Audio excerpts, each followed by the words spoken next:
Chair and esteemed members of the committee. My name is Felipe Matos, and I am a proud graduate of Miami-Dade College and a local high school in Miami called Microcrop. For those who don't know, it's a local high school in the northern part of Miami-Dade County. I came at the age of 14 years old from Brazil, and I did that because my mother was very sick at that time, and she had no other way of sustaining me anymore, and she decided to send me to live with relatives. So I really didn't really have a choice. I just came because that's what my family told me to do at that time. And when I arrived, I remember learning about the American dream, and I learned about so many of the beautiful things of the freedoms in this country. And I believed in it, and I worked hard. I worked as hard as I could. And I graduated with honors from Miami-Dade College. And not only with honors, when I graduated with my associate's degree, I was considered the best student in the whole state of Florida in 2008. And it's really strange that I'm right here before you, because at that time, there was a resolution with my name on it as one of the reasons why we should be proud of the educational system here. And unfortunately, because of the fact that my mother didn't come with me, I became undocumented. When I turned 18, I found those brick walls that so many other young people have faced in different parts of their lives. And my dream has always been to be a teacher. And the reason why I wanted to be a teacher, it's simply because I believe that education is the only way out of poverty. And I used to go to the inner city school in my neighborhood and help mentor children so they could pass the FCAT.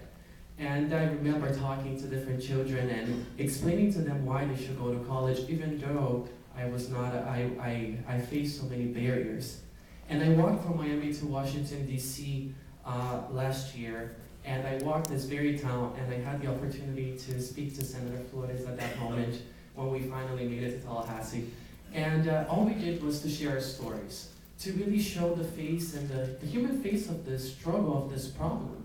There is people like me, and most of us are like me, just students, workers, doing our best to contribute to our society. And I tell you that I have always worked hard, and I have always paid income taxes. My family has a small business, and we have paid income taxes, sales taxes, property taxes since we arrived. And unfortunately, the immigration system has been broken for so long, and we have just not found a way to achieve our status, our immigration status in this country. Laws like this will penalize people like me, people who have done nothing wrong but to contribute, who have worked hard, who have done over 1,000 hours of community service in this same community. So I am the student that you see in the really sunny day at the beach picking up the garbage. That's me, that's what I've done. And I will continue to do that because I love this community. I love this state with all my heart. And I will always do my best to be able to be an ambassador for Florida, as I have been so far.